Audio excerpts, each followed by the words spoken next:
여러분 반갑습니다. 하우스 리더십 학교 리더십이란 책을 통해서 다양한 리더십의 그런 스타일과 모습들을 살펴보고 있습니다. 리더십이라는 책은 하버드 비즈니스 리뷰에 하버드의 교수님들이, 경영대학 교수님들이 리더십에 관한 내용들을 게재한 글들을 모은 그러한 책이 되겠습니다. 오늘은 리더십 제5장 5가지 리더십 스타일에 관한 그러한 글로서 찰스 파커스라는 교수님과 수지 팻 로퍼라는 그러한 교수님께서 게재하신 논문을 중심으로 살펴보도록 하겠습니다. 5가지 리더십 스타일. 그 첫 번째는 리더십 스타일 그리고 리더의 그러한 성격은 각각 다양성을 가진다, 다르다라는 그러한 내용이 되겠습니다. 회계사나 엔지니어, 재무분석가, 기술자, 또한 정보 전문가, 마케터, 그리고 일반 관리자들과 같은 전문 분야의 비즈니스맨을 위한 MBA 프로그램은 수없이 많이 존재하고 있습니다. 하지만 조직 내의 이러한 구성원들에게서 최상의 결과를 이끌어낼 최고 경영자들을 위한 학교는 경험 이외에는 없으며 최고 경영자들을 위한 이 최고 경영자는 모든 주주들이 지켜보는 가운데 기업을 어떻게 이끌어야 하는지를 실제 직무를 수행하면서 직접 터득해야 된다라고 이야기를 하고 있습니다.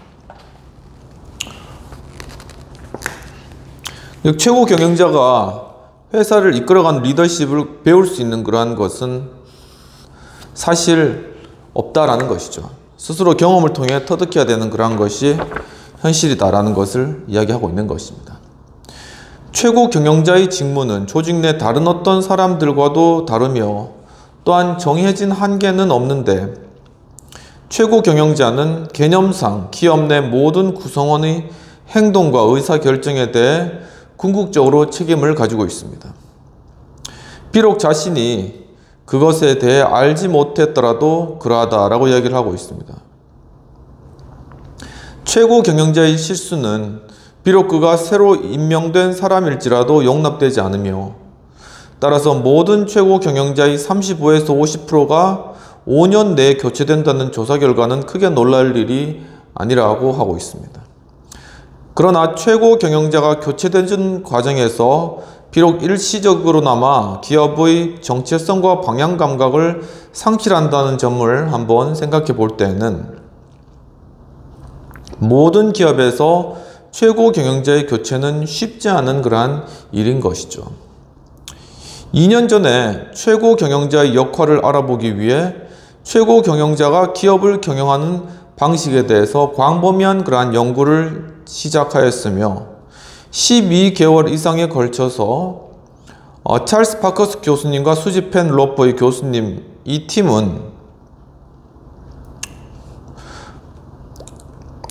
전 세계 160여 명의 최고 경영자와 인터뷰를 실시하였다고 하고 있습니다. 굉장히 광범위한 그러한 조사를 하신 것이죠. 이들 대부분은 광산업, 컴퓨터, 청량음료 등 다양한 산업에서 대표적인 기업들을 운영하고 있었습니다. 교수님들의 목적은 최고 경영자의 기업 관리 방식을 규정하는 그들의 태도나 행동 그리고 행동 양식을 알아내는 것이었습니다. 그들의 어떤 기업 관리 방식, 이 CEO들의 기업 경영 방식, 이 방식을 알아내기 위해서 어떤 그들의 태도나 아니면 행동 그리고 활동 양식 이러한 것들을 통해서 이 최고 경영자가 어떻게 활동하며 또한 기업을 운영하고 있는가 하는 부분들을 연구한 것입니다.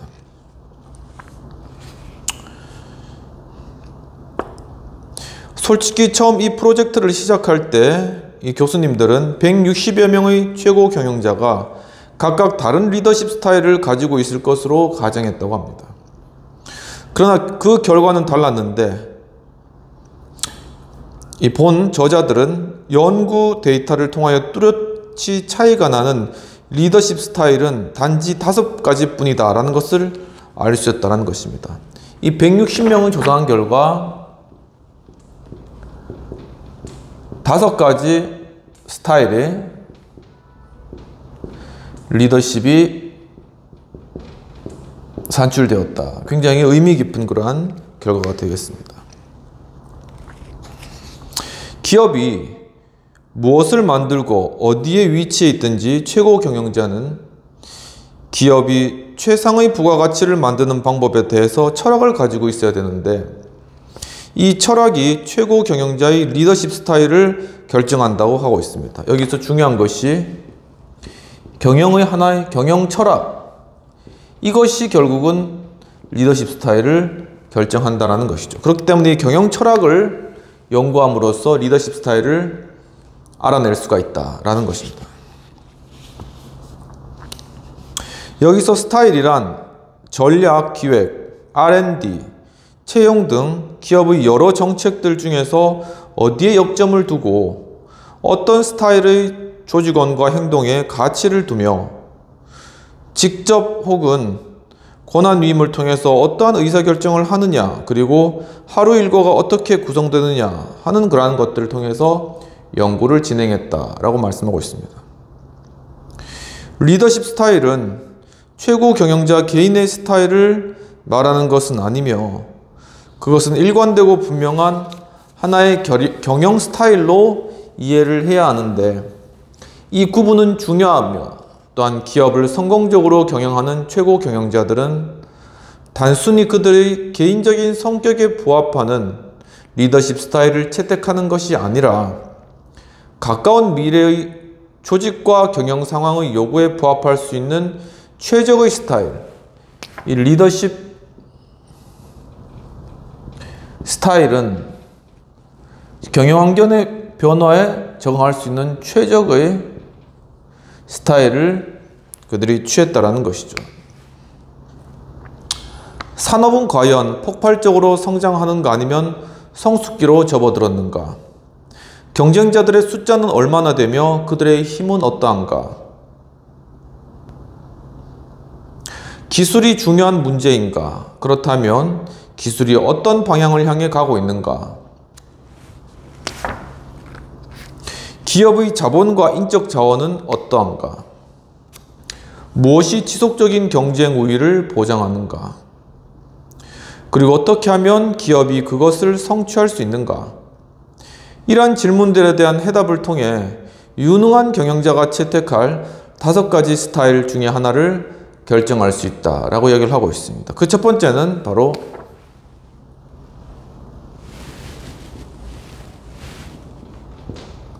전략적 리더십이다 라는 것입니다. 이러한 스타일의 최고 경영자는 그들이 가장 중요한 직무가 장기 전략의 실행 방법을 설계하고 테스트하는 것이다 라고 이렇게 철학을 가지고 있다는 것이죠. 최고 경영자에게는 기업의 전 영역을 관리해야 하는 지위에 있기 때문에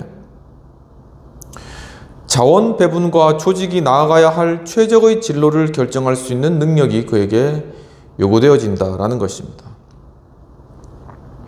최고 경영자들은 보통 대부분의 시간을 조직의 출발점, 즉 최근의 사업 상황과 도착점, 미래에 가장 유리한 시장의 지위를 재확인하는 활동에 사용하는데 대략 80%의 그러한 시간을 채용이나 통제 시스템과 같은 내적 문제가 아닌 고객, 경쟁자, 기술, 시장 상황 등과 같은 조직 운영의 외적 요인들을 다루는데 그들의 시간을 할애하고 있다는 것을 발견하게 되었습니다.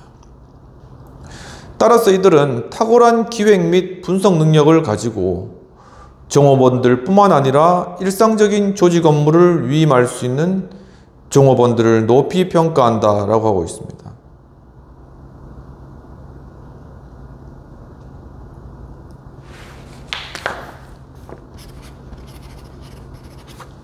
두 번째는 인적 자원형 리더십입니다.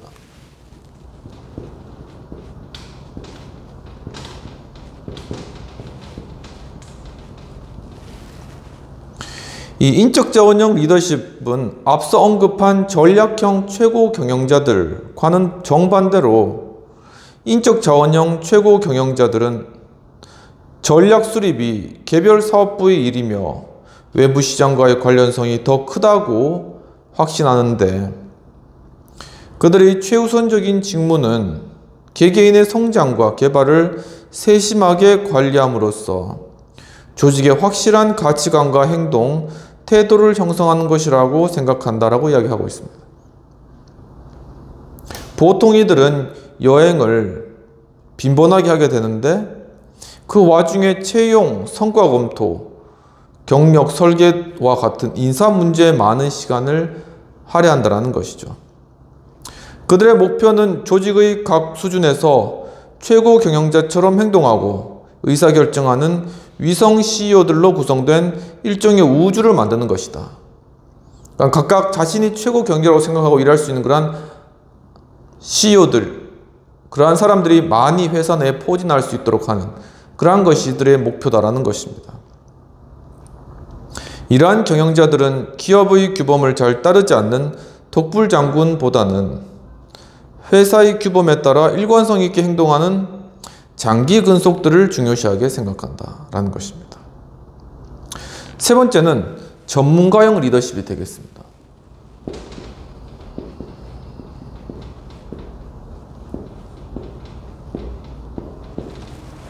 이 전문가형 리더십은 이 스타일을 가진 경영자들은 최고 경영자의 가장 중요한 책임이 경쟁 우위의 원천이 될 전문 영역을 선정하고 확대시키는 것이다 라고 그렇게 믿고 있는데, 이들은 신기술 연구, 경쟁 제품의 분석, 엔지니어와 고객과의 만남 등 전문성을 지속적으로 확대하고 개발하기 위한 활동에 많은 시간을 할애하고 있다는 것입니다.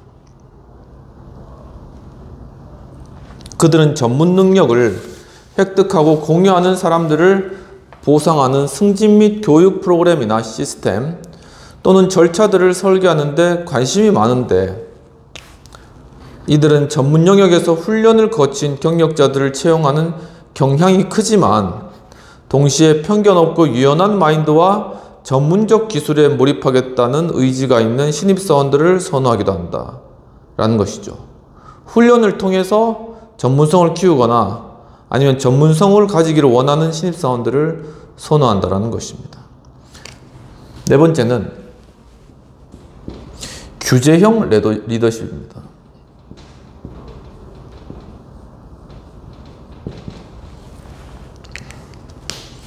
이 범주의 최고 경영자들은 고객과 종업원들에게 일관성 있고 예측 가능한 행동과 경험을 제공할 수 있는 명확한 통제 체제를 만드는데, 그 체계는 재무적 성과나 기업 문화 혹은 두 부분 모두를 관리하기 위해 만들어진다라고 이야기하고 있습니다. 재무적 성과를 많이 올리는 것과 기업 문화를 잘 만드는 것을 위해서 명확한 통제 체제를 만드는 스타일이라는 것이죠. 그들은 이러한 체계를 만들고 알리고 준수하는지를 감시함으로써 기업이 부가가치를 창조할 수 있다고 믿고 있는 것입니다. 기업의 성공은 위험이 없는 일관성 있는 경험을 고객에게 제공할 수 있는 능력에 달려있다라고 믿는 사람들인 것이죠. 그러니까 변동 없이 한결같은 모습을 고객에게 보여주는, 결국 그럴 때 고객의 신뢰를 얻고 부가가치를 창조할 수 있다, 이렇게 보는 스타일이 이 규제형 리더십의 스타일이라는 것입니다. 결과적으로 이러한 경영자들은 프로젝트가 기한을 지키지 못하거나 혹은 분기별 성과가 기대 수준에 미달한 원인 등 조직관리상의 문제점을 평가하는 데 많은 시간을 사용한다는 것입니다. 또한 종업원들에게 요구되는 행동을 강화하기 위해 구체적으로 규정된 정책, 절차, 보상 시스템을 개발하는데 다른 스타일의 최고 경영자보다 훨씬 많은 노력을 하게 된다는 것입니다.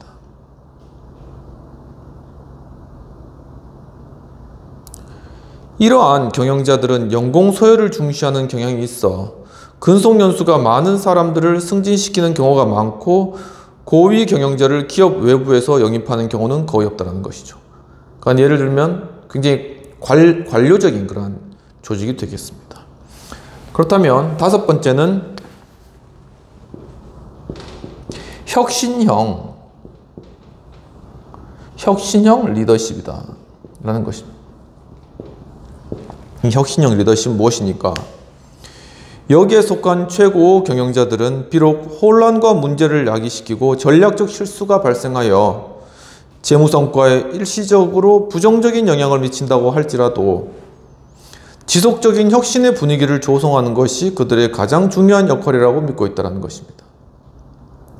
전략적 리더십에 속하는 최고 경영자들과는 반대로 조직의 최종적인 목표점이 아니라 목표에 도달하는 과정에 관심을 가지고 있으며 또 이 스타일의 최고 경영자들은 규제형 최고 경영자가 중시하는 통제 시스템, 보고서, 계획 주기, 정책, 규칙 등에는 별 관심이 없다라는 특징이 있습니다. 대신에 혁신형 경영자들은 하루에 75% 정도를 변화를 촉진하기 위해서 사용한다는 것이죠. 조직원들을 동기부여하는 강연이나 회의에 자신의 시간을 사용하기도 하며 직접 현장에서 고객과 투자자, 납품업자, 각 계층의 종업원 등 다양한 이해관계자들과 만나는 것이 이들의 주요한 업무가 된다라고 이야기하고 있습니다. 따라서 이들은 공격적이고 독립적인 기질이 강해서 직위에 의존하기보다는 직위를 단지 발전을 위한 기회로 인식하는 사람들을 중시한다라는 것입니다. 그러니까 하나의 지위에 만족하는 것이 아니라 이 직위 자체도 조직을 혁신하기 위한 하나의 도구로서 생각하는 그러한 혁신적인 사람인 것이죠. 이런 사람들을 선호한다는 것입니다. 따라서 연장자를 특별히 우대하는 경우가 적고 새롭고 개선된 미래에 대한 열정과 개방성을 가진 사람을 중요시한다고 하는 것이죠. 그러면 비평 및 토의되는 내용들을 살펴보도록 하겠습니다.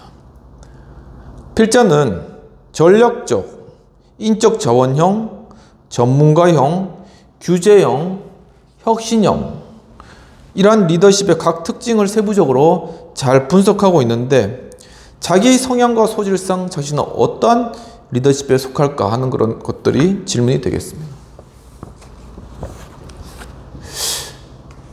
저를 살펴봤을 때는 이 규제형 리더십 형태가 좀 많이 강하지 않나. 그러니까 연공소요를 중시하고 짜여진 틀에 대해서 틀에 따라 일하는 그런 것들을 즐기는 그러한 스타일이 좀 이 규제형 리더십이 결코 이제 지금 현대 사회에서 좋은 스타일은 아닌데 좀 약간 이런 스타일이 강하지 않나라는 그런 생각이 드는 것입니다. 근데 이 책에서 사실 혁신형 리더십에 대해 상당히 좀 이렇게 바람직한 모습으로 보는 것 같은 그런 느낌이 드는 것이죠. 혁신할 수 있는 그런 리더십.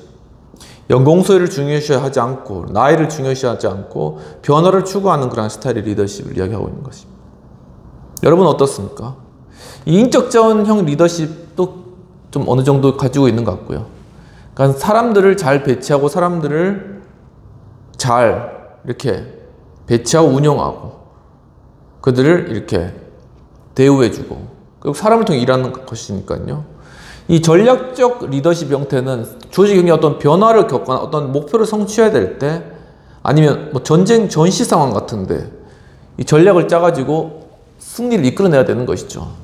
스포츠 경기 같은데 이때 이제 전략적 리더십이 많이 필요한 것 같고 이 전문가의 리더십은 아무래도 뭐 좀 전문가 집단, 뭐 변호사라든가 의사 집단이라든가 뭐 교수 집단이라든가 이런 집단에서 전문가적인 어떤 리더십의 모습이 많이 필요한 그런 영역이 아닌가라는 것들이 좀 생각되는데 여러분들은 어떤 리더십 형태에 있는지 한번 나름대로 생각해 보면은 참 좋을 것 같습니다. 여기까지 하고 다음 부분으로 넘어가도록 하겠습니다.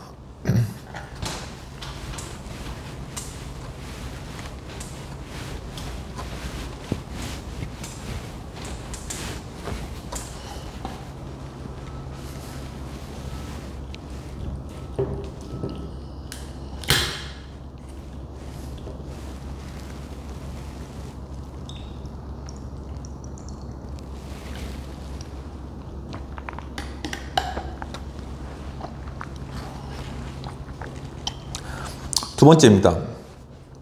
두 번째 소제목은 전략형 리더십, 미래를 지향한다라는 그런 소제목입니다. 위에서 언급한 5가지 리더십 스타일을 보다 구체적으로 살펴보고 각각의 스타일에 부합할 수 있는 사업 형태를 이제 알아보는데, 물론 이러한 구분에서 약간의 중복이 또 있을 수가 있습니다. 전략적 리더십을 채택하고 있는 최고 경영자가 인적 자원형 리더십의 요소를 가지고 있을 수도 있는 것이죠. 또 어떤 규제형 최고 경영자는 통제 지향적 조직에서 간과하기 쉬운 탈규제적 문제들을 다룰 때는 전략형 리더십을 활용할 수도 있다라는 것입니다. 하지만 우리의 연구 결과에 의하면 뛰어난 경영 능력을 보이고 있는 최고 경영자들은 대체로 하나의 리더십 스타일이 일관되게 보인다는 것이죠. 그 사람을 보면 하나의 리더십 스타일, 딱 명확하게 리더십 스타일이 딱 드러난다는 것이죠.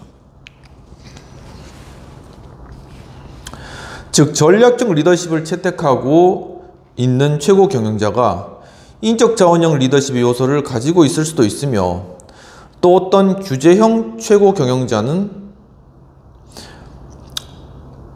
통제지향적 조직에서 강구할 수 있는 탈규제적 문제를 다룰 때 전략적 리더십을 활용할 수 있다는 걸 말씀드렸죠.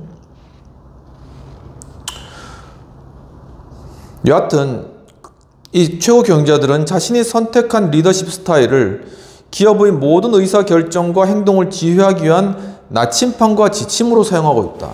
그러니까 하나의 일관된 리더십을 가지고 이것을 하나의 나침판이요, 하나의 지침이 되어서 이대로 이 조직을 이끌어 간다는 것입니다.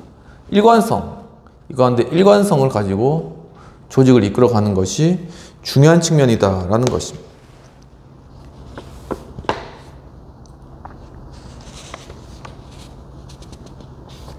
또한 최고 경영자들의 리더십 스타일은 최고 경영자로서의 근속 연수가 증가함에 따라서 변할 수도 있고 변화해야 한다는 것도 알게 된다라는 것이죠. 조사 대상자들 중에 한 명이었던 다임러 벤츠의 최고 경영자 에드자드 로이터는 이렇게 이야기했다고 합니다. 기업은 살아있는 유기체이다. 환경이 변하고 경쟁 상황이 변화하여 다른 중요한 변화가 항상 일어난다. 경영자들은 이러한 것을 깨달아 변화에 대응하는 데서 주도적인 역할을 해야 된다라고 이야기했다고 합니다. 어떠한 스타일이든 간에 최고 경영자의 역할은 단호하고 또한 대담하게 행동할 수 있어야 되며, 그리고 수준 높은 리더십은 오직 OJT에 의해서만 체득될 수 있다. OJT. 훈련을 받아야 된다는 것이죠. 오브젝티브 트레이닝 뭐 이렇게 되는 것이죠. 그 중에 첫 번째로는 전략적 리더십에 관한 내용들을 살펴보도록 하겠습니다. 이 소제목으로는 전략적 리더십, 미래를 지향한다라는 것인데, 연구 초기에 세웠던 모든 가정들 중에서 최고 경영자의 대다수가 스스로의 단기 전략을 수립할 책임이 있는 주요한 비전 창조자로 인식하고 있다는 그러한 가정. 이러한 가정은 조사 결과에 의해 잘못되었다는 것이 증명되었다는 것입니다. 그러니까 경영자들이 내가 이 조직을 향한 미래의 비전을, 청사진을 제시해야 되겠다, 이렇게 생각하는 사람이 별로 없더라는 것입니다. 인터뷰에 응했던 160여 명의 최고 경영자들 중에서 채 20%도 안 되는 최고 경영자들만이 자신을 전략형 최고 경영자라고 생각하고 있었다는 것이죠. 그러니까 전략적 최고 경영자는 사실 20%도 안 되는 소수였다라는 것입니다. 사실 인터뷰 대상자들은 고객 및 경쟁자와 빈번하게 깊이 있는 접촉을 하는 사람들이 전략적 평가와 계획을 책임져야 한다고 믿고 있다는 것이죠. 그래서 영국의 게임 및 호텔 업체인 레드브로크 그룹의 피터 조지는 한마디로 이렇게 말을 하고 있는데, 전략 수립은 시장과 가장 가까이 있는 사업 단위의 영역이다. 그러니까 이 전략이라는 것은 실제로 시장과 가장 가까이 있는 그러한 사람이 전략을 세워야 되는 것이 맞다라는 것이 일반적인 CEO들의 생각이다라는 것입니다. 반면에 최고 경영자로서의 지위가 자본 배분, 자원 관리, 기술 투자, 제품 개발, 영업소의 위치 선정 등과 같은 의사결정에 있어 유리한 이점을 제공한다는 믿음을 갖고 있는 경영자들도 있는데, 때문에 이들은 단독으로, 비록 가끔 소규모 팀에 의해서 지원은 받긴 하지만 단독으로 모든 부분이 나아가야 할 방향과 속도를 정확하게 결정할 수 있다고 단언하고 있다는 것입니다. 그러면 다음 소제목으로 많은 정보에 근거한 분석적이고 체계적인 스타일, 이것이 바로 전략적 리더십이라는 것이죠.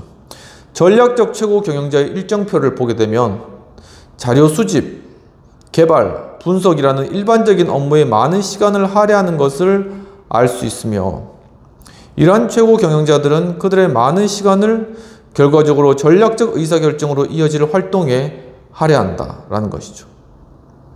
그들은 열성적으로 시장이나 경제 추세, 고객의 구매 패턴, 경쟁자의 능력, 그리고 조직 외적인 기타 문제들에 대한 정보를 수집하고, 정보 수집, 그리고 그것을 테스트하는데, 따라서 관련 자료를 더 많이 얻기 위한 기초 연구 보고서나 무역 간행물과 독자적인 시장 조사뿐만 아니라 외부 컨설턴트나 기업의 태스크포스 팀을 빈번하게 이용한다는 것이죠.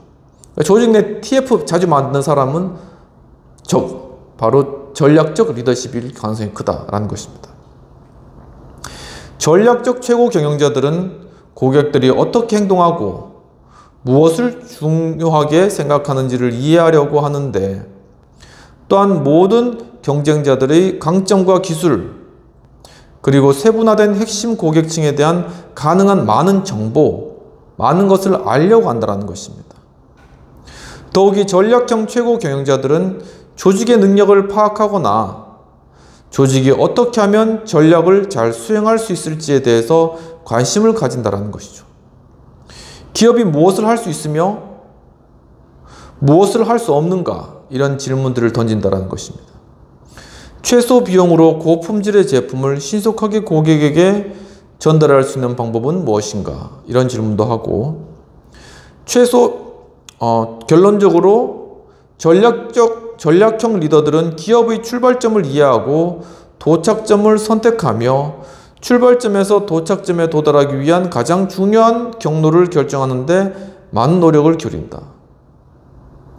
그러니까 우리가 어디에 서 있는가, 우리가 어디에 서 있는가, 우리의 목표는 무엇인가, 그럼 이 길을 어떻게 하면은 잘 경로죠, 갈 수 있는가, 이걸 세우는 사람이 바로 전략적 리더십이라는 것입니다. 이러한 것들을 실현하기 위해 전략형 경영자들은 다른 스타일의 최고 경영자들보다 전략적 시나리오를 테스트하고 그 결과를 집중적으로 분석 및 보고하는 시스템을 만들고 폭넓은 분석을 행하는데, 이러한 시스템과 관련된 팀들이 어떤 업무를 하고 있는지를 중요하게 생각한다는 것입니다.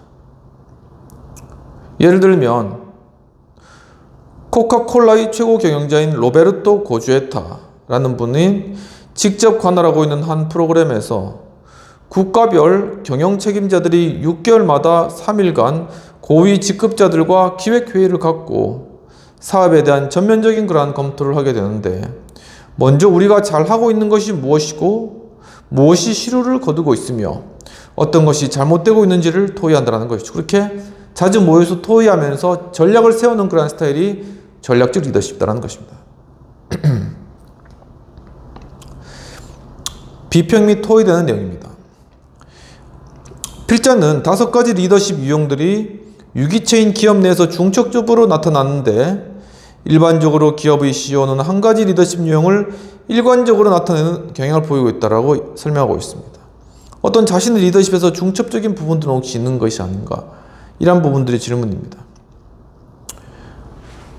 교수님들은 글을 쓴 교수님께서는 어떤 위대한 성취를 한 리더십은 한 가지 스타일을, 확실한 스타일을 보여준다라는 것입니다. 전략형이든 인사관리형이든 아니면 혁신형이든 규제형이든 아니면 전문가형이든 확실하게 보여준다는 것이죠. 근데 이게 이제 중첩적으로도 나타날 수 있는데, 왜냐하면 조직이 복잡하잖아요. 그렇다면 과연 어떤 리더십들이 서로 중첩할 때 또 시너지 효과가 날 수 있을까라는 그런 부분도 생각할 수 있다는 것이죠. 예를 들면 전략형 리더십 같은 경우에는 전략을 짜고 그것을 수행하는 것에 올인되어 있기 때문에, 그렇다면 사람을 좀 도외시할 수가 있잖아요. 그러면은 도리어 인적 자원형 리더십에 대한 부분들을 좀 보완적으로 이렇게 보완받는다면은 이거 균형을 이루어서 같이 갈 수가 있다는 것입니다. 또 이제 규제형 리더십 같은 경우에는 틀에 짜인 그런 대로 똑같은 것을 반복적으로 해나가야 될 그러한 것들을 좋아하는 스타일이잖아요. 그런 스타일은 도리어 가끔씩은 하나의 어떤 혁신형 리더십적인 그런 영향을 받아서 가끔씩은 그러한 어떤 틀이라던가 룰이라던가 이런 것들을 좀 벗어나서 새로운 것들을 바라볼 수 있는 그런 여지를 함께 열어준다면 그것이 시너지 효과를 거둘 수 있다는 것입니다.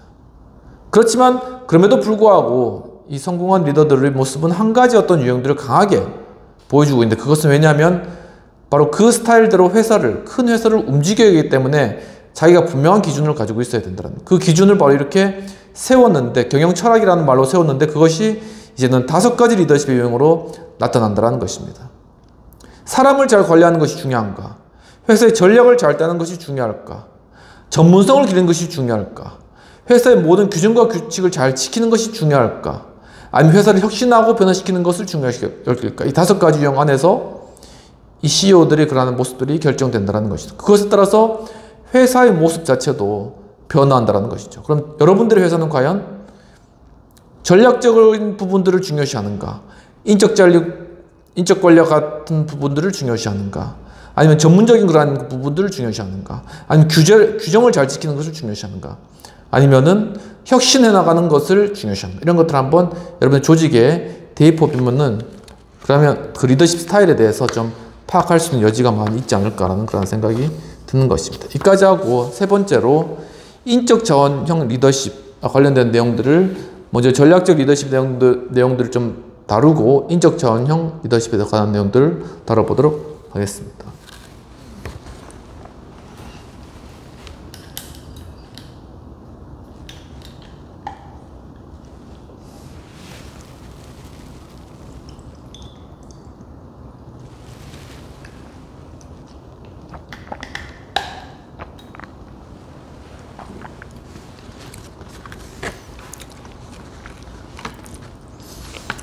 전략적 리더십에서 우리가 앞에서 다루었던 코카콜라에 의해서 보면, 이제 이 코카콜라의 각 지역의 담당 관리자들이 함께 모여서 회의를 하고, 그리고 그 다음 해와 향후 3년간 우리의 고객이나 경쟁자, 그리고 병입업체, 바틀 시스템, 이 코카콜라 먹으려면 병을 많이 이거를 모아야 되잖아요. 이걸 또 입수해야 되는데, 이제 그 병입업체, 그리고 시장 환경이 과연 어떤 변화가 있을 것인지, 이러한 것들을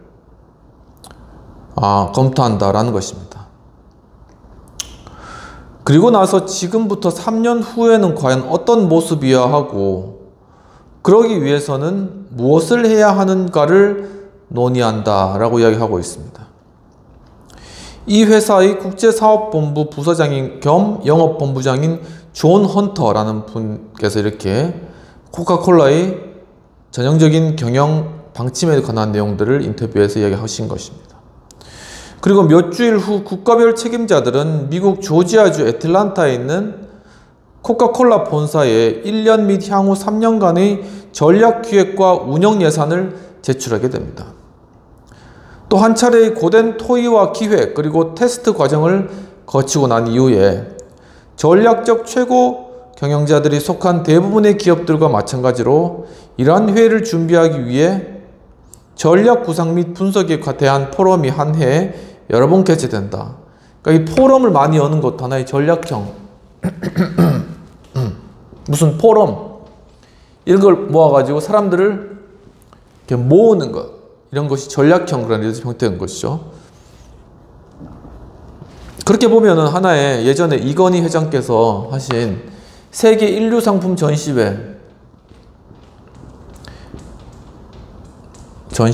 했죠. 그래서 뭐 예를 들면 우리의 뭐 제품 삼성하고 여기 소니를 갖다 놓고 서로의 제품을 비교해 보고 소니가 가지고 있는 어떤 그런 장점이 삼성에는 없다면은 왜 소니가 이런 장점을 가지고 있는지를 분석하고 연구하고 이 모든 사람들을 모아서 이런 일들을 하고 또 사람들을 다 또 외국의 어느 장소에 모아서 거기서 또한 어떤 혁신을 발표하고 이런 것들을 봤을 때 이건희 회장은 전략형 리더십이었다.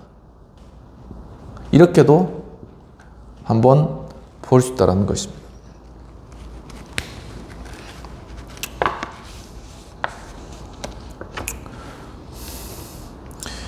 델 컴퓨터라고 아시죠? 델 컴퓨터의 마이클 델이라는 분도 회사의 장단기 전략을 수립하기 위해 방대한 자료를 수입하는데 PC 조립 회사인 이 기업은 매일 5만여 통의 전화 내용을 문서화하고 체계화할 수 있는 고도로 훈련된 종업원들을 고용하고 있더랍니다. 가능한 한 많은 정보를 끌어모으기 위해서 이렇게 고용하고 있는 것이죠. 문서화된 내용은 관리자들에게 배포되며 또한 매주 금요일에는 고객 보호 회의가 있는데 이 회의에 참석한 전 세계의 공장과 사무실의 기능벽 관리자들은 스피커폰을 통해서 고객들의 불만사항을 공개적으로 그 자리에서 듣게 된다는 것이죠. 그러니까 아예 스피커폰을 틀어놓고 고객이 막 불만하는 것을 그 회의석상에서 이 관리자들이 듣고 있다는 것이죠. 그럼 좀 약간 각성이 되겠죠. 이러한 과정의 취지는 전체 조직원들이 고객의 요구에 민감해지도록 하자는 데 있다고 델은 설명하고 있는데 우리는 모든 사람이 고객의 목소리를 있는 그대로 들을 수 있기를 바라고 고객이 우리의 잘못으로 제품을 계속 사용하기 어려워졌을 경우에 느끼는 좌절감이 무엇인지를 알고 싶다. 이렇게 이야기를 했다고 합니다. 이 창립자가 그렇게 이야기를 했다고 합니다. 이러한 과정은 신제품과 새로운 서비스에 대한 참신한 아이디어를 발굴하는 데 큰 도움을 주기도 하는데 예를 들어 고성능 소형 노트북 컴퓨터를 생산했는지에 대한 고객들의 문의 전화의 자극을 받아 델은 100MHz의 펜티엄급 노트북을 개발하였고 이 제품은 전체 컴퓨터 시장에서 최초의 펜티엄급 제품이었다라는 것입니다. 이런 고객들의 요청이 무엇인지를 알고 그것을 향하여서 당금질해 가는 것이죠. 델은 인터넷을 이용한 정보 수집에도 또한 열성적이었는데 자신이 직접 자사 및 경쟁사 제품에 대한 반응을 조사하고 향후 시장 전망에 대한 컴퓨터 애호가들과 산업 관련자들의 의견과 정보를 수집하기 위해 인터넷의 대화방과 게시판을 매일 검색하였다는 것입니다. 일종의 SNS를 계속 검색하면서 정보를 수집했다는 것입니다. 최고 경영자가 기업의 주요 전략가 역할을 하도록 만드는 요인은 과연 무엇일까요? 이번 조사로 산업의 종류나 기업의 국적은 이 질문에 대한 대답이 아니라는 것을 알게 되었다고 이야기하고 있습니다. 이에 대한 가능성 있는 첫 번째 대답은 기술이나 물리적 위치 또는 조직 구조와 같은 기업이나 산업의 복잡성 수준이다 라는 것이죠. 정말 어떤 기술이나 물리적 위치 또는 조직 구조와 같은 어떤 기업 산업의 복잡성이 어느 정도인가 하는 것이 바로 어떤 전략을 세울 때 중요한 위치를 차지하고 있다는 것입니다. 그러니까 전 세계적인 어떤 하나의 트렌드나 경향을 보아야 된다는 것이죠. 지난주에 제가 독일 뮌헨의 오토매티카 전시회에 다녀왔는데 정말 우리 킨텍스 전시장은 크지만 이 오토매티카 전시장이 뮌헨에서 굉장히 큰 그런 전시장이거든요. 근데 거기에 수많은 업체들이 거기에 출품해서 많은 사람들이 또 방문하면서 새로운 기술과 트렌드를 익히는 그런 모습들 이런 것들이 굉장히 인사이트를 주게 되었는데 바로 그것이 하나의 전 세계 어떤 기술적인 흐름을 파악하는 하나의 중요한 계기점이 되었다는 것이죠. 바로 그것을 통해서 전략을 짜고 전략을 수행할 수 있는 그러한 근거되는 자료를 얻는다는 것입니다. 예를 들면 전 세계 200개국의 32,000명의 종업원을 가지고 있는 코카콜라의 최고 경영자는 이러한 지리적 구조적 복잡성의 영향으로 인해 전략형 리더십을 보이고 있다고 말할 수 있다는 것입니다. 이 코카콜라의 특성, 시장의 특성상 이 전략형 리더십 형태를 취할 수밖에 없는 그러한 형태가 나타나고 있다는 것입니다. 둘째, 변화의 크기와 속도도 매우 관련이 있는 요인이라는 것입니다. 그러니까 첫 번째는 어떤 기술적인 상황이고, 기술적 상황, 복잡성. 둘째는 변화의 크기와 속도도 중요하다는 것이죠. 즉, 상황이 불안정할 때 최고 경영자는 감시자와 조종자의 역할을 해야 한다는 믿음이 더 커지고, 이러한 역할을 성공적으로 수행하기 위해서는 데이터에 근거한 통찰력이 더욱더 필요하다는 것이죠. 끝으로는 파급 효과가 매우 큰 의사결정을 할 경우에 파급 효과에 따른 매우 큰 의사결정, 이렇게 할 경우에는 전략형 리더십을 선택한다는 것입니다. 왜냐하면 한 번 결정은 굉장히 큰 파급력을 미치기 때문에 여러 가지 데이터를 종합해서 그것을 분석해야 될 그러한 필요성이 자연스럽게 생겨나는 것이죠. 요약하자면 전략형 리더십은 많은 정보와 계획, 테스트를 통해 예상되는 위험을 치밀하게 계산하는 스타일이다 라고 할 수 있다는 것입니다. 여기까지 전략형 리더십에 대해서 살펴보았고, 다음으로는 인적 자원형 리더십에 대해서 살펴보도록 하겠습니다.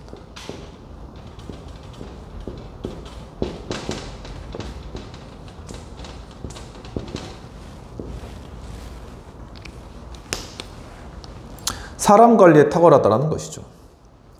인적 자원형 최고 경영자들 대부분은 전략 수립이 본사가 아닌 개별 사업 단위의 소관이라고 생각한다는 것입니다.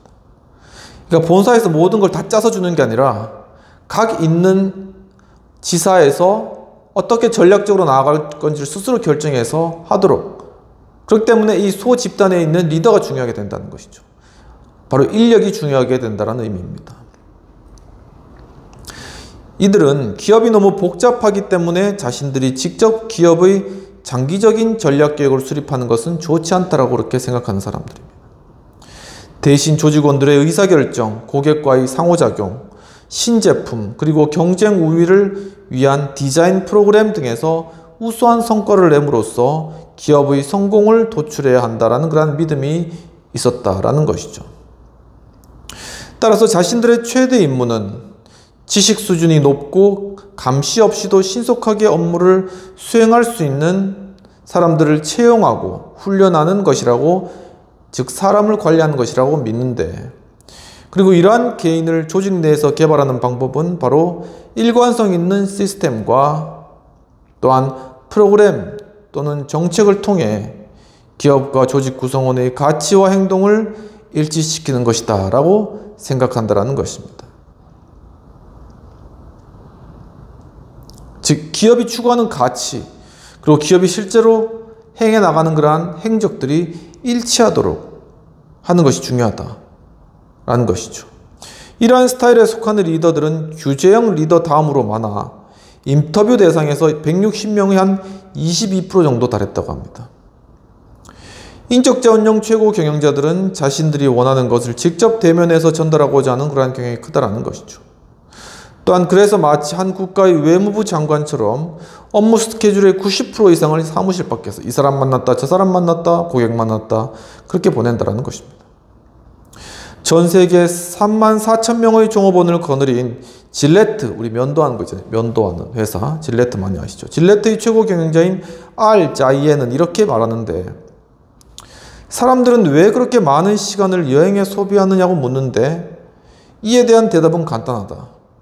나는 사람들이 거기에 있기 때문에 그곳에 간다.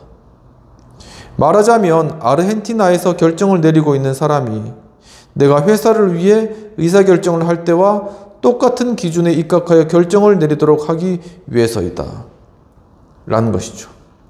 나는 내가 사용하고 있는 기준 틀과 동일한 것을 전 세계 현지의 의사결정자들이 사용하고 있는지를 확인하고 싶다라는 것입니다. 그리고 그들이 동일한 목적을 가지고 있는지도 확인하고 싶다라는 것이죠. 이러한 것들은 현장에 직접 가봐야 알 수 있기 때문에 나는 여행을 하는 것이다 라고 대답을 하였다고 합니다. 그러니까 자신이 가지고 있는 어떤 소신이나 철학이나 의사결정 방식을 과연 각 지사나 세계 각곳에 있는 그러한 지 사무실에서도 의사결정자들이 리더들이 그렇게 하고 있는가, 이것을 직접 가서 눈으로 보고 확인해야 되겠다, 그 말인 것입니다. 우리 대부분이 질레트 많이 쓰는 것이죠. 또 소제목으로는 채용을 비롯한 인적 자원 관리에 대한 어떤 관심이 크다라는 것입니다. 이들은 여행 중에 업무 처리에 있어서 몇 가지 특별한 정책적 측면에 초점을 맞추는 경향이 있다는 것입니다. 그 첫 번째는 바로 채용이다라는 것이죠. 이 인적 관령 스타일에서 중요한 것은 첫 번째는 이 채용을 잘해야 된다. 사람을 잘 뽑아야 된다, 이 말입니다.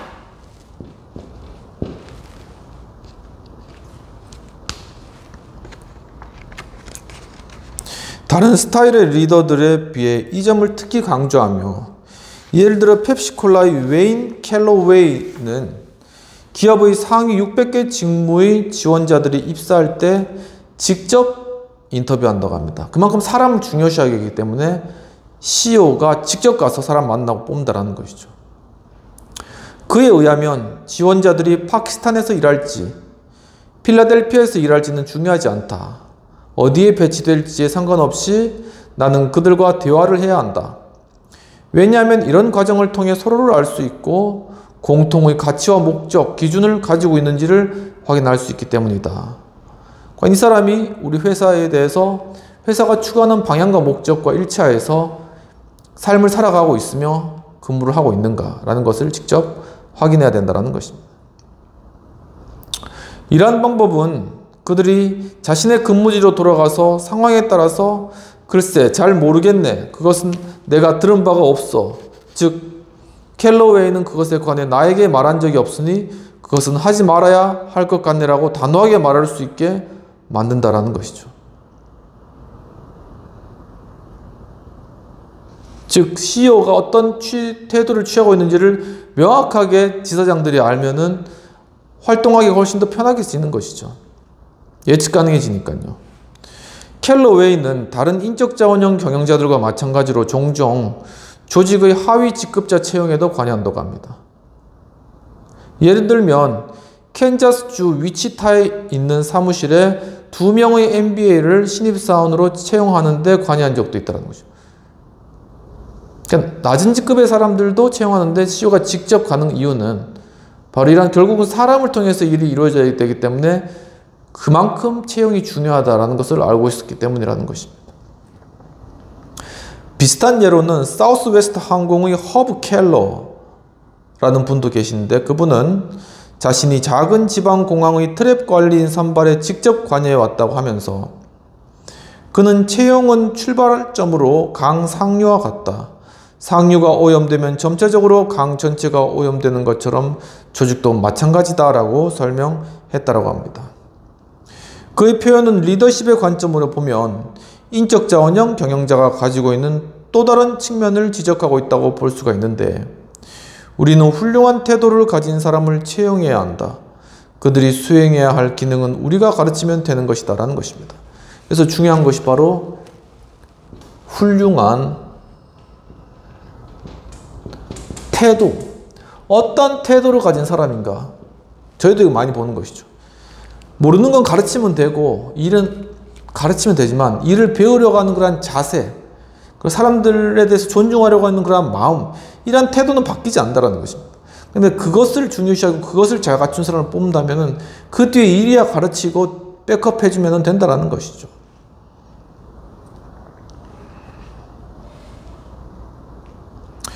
인적자원형 리더는 교육훈련 그리고 동기부여를 통해 경력관리 및 근속연수를 향상시키는 프로그램 등 인적자원관리 부분에 초점을 또한 두고 있는데, 예를 들면 자이에는 개인적으로 매년 800개 정도의 성과보고서를 검토한다는 것입니다. 계속 성과보고서를 검토하면서 사람들을 이렇게 동기부여시키는 것이죠.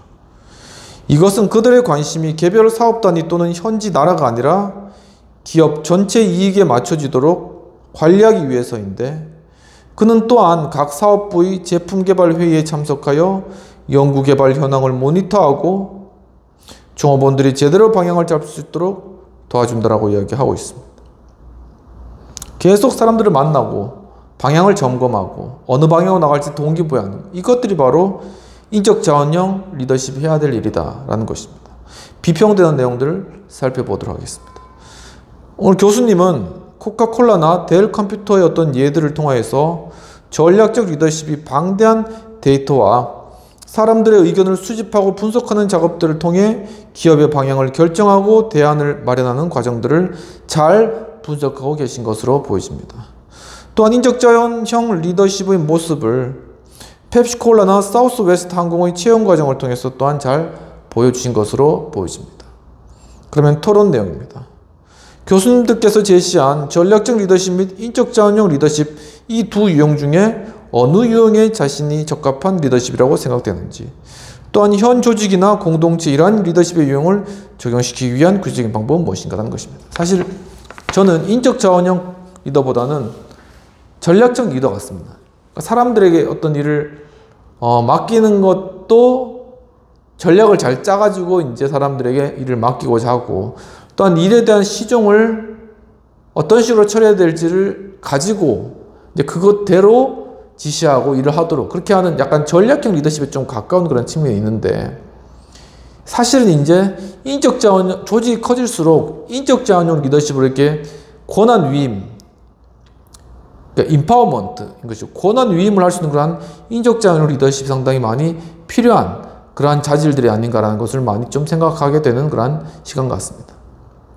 이러한 부분들을 조직 내에서 잘 정착하기 위해서는 구체적으로 어떻게 사람들에게 일을 맡기고 사람들을 관리할 것인가에 대한 HR과 관련된 그러한 부분들을 또 많이 공부하고 준비해야 될 그러한 부분들이 있고, 그래서 이 CEO가 항상 이런 어떤 리더십적인 그러한 마인드를 또 가지기 위해서 항상 공부하고 연구하고 또 현 트렌드를 바라볼 수 있는, 그리고 또 전략적 리더십 같은 경우에는 또 큰 전시회라든가 세계 국제적인 전시 가운데 가서 사람들을 만나고 그 가운데 느끼고 그 가운데 동향을, 큰 흐름을 보는, 바로 그러한 것들을 체험하고 경험하는 그러한 부분들이 필요하지 않을까라는 그런 생각들을 하게 되는 것입니다.